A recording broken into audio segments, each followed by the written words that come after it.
नमस्कार। आपने कभी सोचा है कि अगर भारत की आजादी की पूरी कहानी को आप अपनी आंखों से देख सकें, उन ऐतिहासिक स्थलों पर खड़े हो सकें जहां से आंदोलन की लौ जली थी, तो वह अनुभव कैसा होगा? IRCTC आपके लिए लेकर आया है स्वर्णिम भारत यात्रा, एक विशेष पर्यटक ट्रेन जो आपको आजादी के आंदोलन से जुड़े ऐतिहासिक स्थलों की सैर कराएगी, और वो भी स्वतंत्रता दिवस की पूर्व संध्या यानी 14 अगस्त 2025 को। यह ट्रेन कहां से चलेगी, किन किन रूटों पर रुकेगी, इसके बारे में बातचीत करने के लिए हमारे साथ हैं group general manager tourism Pramola Gupta ji. Ma'am, बहुत स्वागत है आपका। नमस्कार मैम, ये स्पेशल ट्रेन है और इस ट्रेन में कौन कौन सी स्पेशल सुविधाएं हैं जो यात्रियों की यात्रा को यादगार बनाने के लिए दी जा रही हैं, इसके बारे में बताएं। पहले तो मैं आपका धन्यवाद करती हूँ नैना जी कि आपने मुझे यहाँ बुलाया और ये मौका आप मुझे दे रहे हैं कि मैं इतनी स्पेशल ट्रेन के बारे में बात करूँ जो खुद इस समय मैं बहुत इमोशनल फील कर रही हूँ उसके बारे में बात करते हुए, क्योंकि ये भारत की आज़ादी की पूर्व संध्या पर हम चलाने जा रहे हैं। और आज IRCTC की भारत गौरव ट्रेन के माध्यम से ये मौका हम अपने देशवासियों के लिए लेकर आए हैं कि उन जगहों पर जा सकें जहाँ पर आज़ादी के संग्राम की शुरुआत हुई थी। तो ये ट्रेन, जैसा कि आपने बताया, 14 अगस्त को चलेगी दिल्ली के सफदरजंग स्टेशन से, और इसका पहला पड़ाव होगा अगले दिन अहमदाबाद में।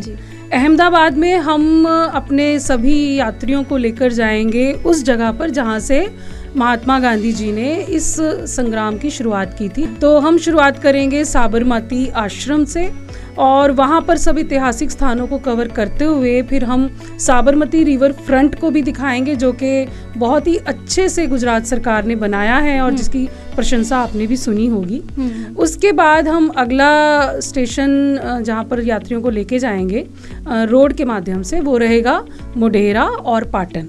मोढेरा का सन टेम्पल वर्ल्ड फेमस है, वो हम दिखाएंगे, और इसी तरीके से पाटन भी बहुत अच्छा दर्शनीय स्थल है।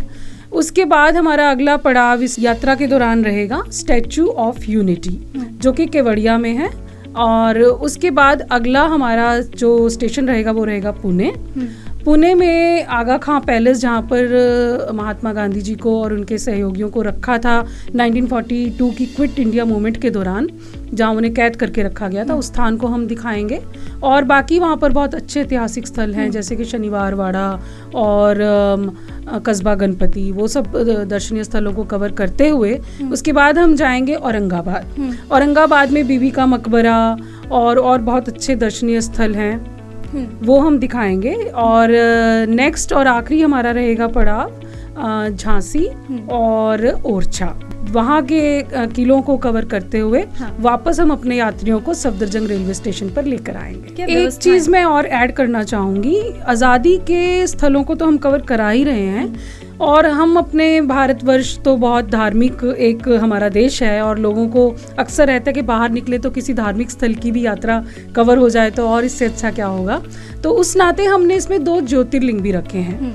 पूना के पास भीमाशंकर ज्योतिर्लिंग को हम कवर करेंगे, और औरंगाबाद में कृष्णेश्वर ज्योतिर्लिंग को भी हम अपने यात्रियों को दिखाएंगे। मैम, इसमें व्यवस्थाएं क्या क्या है, और खासकर अगर हम बुजुर्गों की बात करें तो इस ट्रेन में बुजुर्गों के लिए क्या कुछ खास व्यवस्था है? देखिए, हमारा जो IRCTC की भारत गौरव ट्रेनों में आप देखेंगे तो जनरली सीनियर सिटीजन्स काफ़ी होते हैं, तो उनकी सुविधाओं का तो हम हमेशा बहुत ध्यान रखते हैं। सारा खाना ट्रेन के अंदर बहुत ही आधुनिक सुविधाओं से लैस किचन में तैयार किया जाएगा, और जो रेस्टोरेंट्स हैं उनमें उन्हें बिठा के बहुत आराम से खाना खिलाया जाएगा। उसके अलावा ट्रेन के अंदर अगर आप स्नान लेना चाहें तो आपको उसके अंदर शावर क्यूबिकल्स हैं ट्रेन के अंदर ही, जिसमें hot and cold running water की सुविधा भी उपलब्ध है। इसके अलावा सीनियर सिटीजन्स को लोअर बर्थ ही मिलेगी, उसमें कोई शक नहीं है। और एक मसाजर है, फुट मसाजर भी ट्रेन में है, जिसमें अगर आप थक जाएं तो यात्रा जब आप दोबारा आरंभ करें घूम के आने के बाद, तो आप अपने मसाज लेके अपने पैरों को आराम दे सकते हैं। और एक छोटी सी बड़ी अच्छी लाइब्रेरी है जिसमें बैठकर आप कुछ किताबें पढ़ के अपना ज्ञान वर्धन कर सकते हैं। और यात्रियों की सुविधाओं के लिए हमारे टूर मैनेजर्स हमेशा तत्पर रहते हैं, किसी भी माध्यम से, जैसे रेलवे स्टेशन पर या अगर जहाँ पर हम रुके हैं वहाँ पर, तो किसी भी प्रकार की असुविधा हम अपने स्पेशली सीनियर सिटीजन्स को बिल्कुल नहीं होने देते हैं। मैम, इसमें क्या गाइड भी उपलब्ध करवाया हाँ, बिल्कुल गाइड भी उपलब्ध रहता है, और एस्कॉर्ट्स जो हमारे IRCTC के अपने टूर मॉनिटर्स हैं, एस्कॉर्ट्स हैं, उनकी सुविधा भी है। मैम और क्या क्या इंक्लूड है? अगर हम पैकेज की बात करें, किराए की बात करें, तो फर्स्ट AC, सेकंड AC और थर्ड AC, मतलब किराया कैसे कैसे?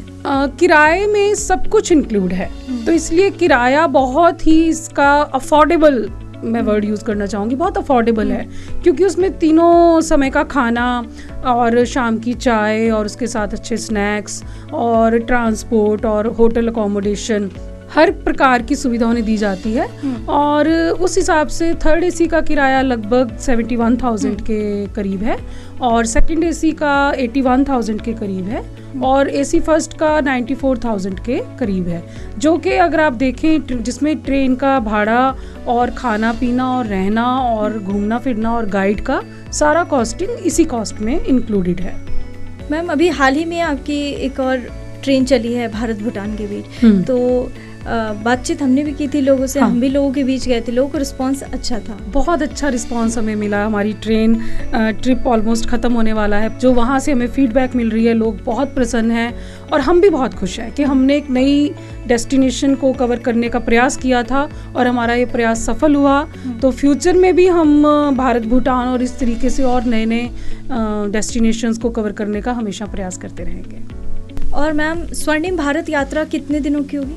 स्वर्णिम भारत यात्रा 9 रातें और 10 दिन की है, जिसमें ये सारे डेस्टिनेशंस जो मैंने अभी बताए प्लस 2 ज्योतिर्लिंग दोनों कवर किए जाएंगे। आगे की अगर हम बात आगे करें तो? के लिए मेरी देखिए भारत गौरव ट्रेन्स तो देश के अलग अलग हिस्सों से समय समय पर चलती हैं। तकरीबन इस समय भी हमारी 3-4 भारत गौरव ट्रेन्स ऑल इंडिया में रन कर रही हैं।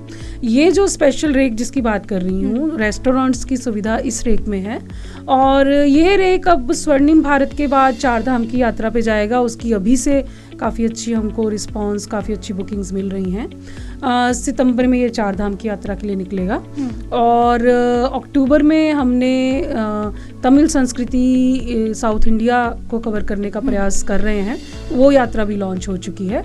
इसके अलावा भी हमारे दिमाग में बहुत कुछ चल रहा है, और मैं बताऊं, एक हमारी टीम से हमें ये प्रपोजल मिला है कि 11 ज्योतिर्लिंग को कवर किया जाए। टोटल 12 ज्योतिर्लिंग है, और 12वां ज्योतिर्लिंग केदारनाथ है, तो वहाँ पर थोड़ा सा कुछ परिस्थितियों की बाधाएं रहती हैं, तो उसको फिलहाल हम छोड़ देंगे।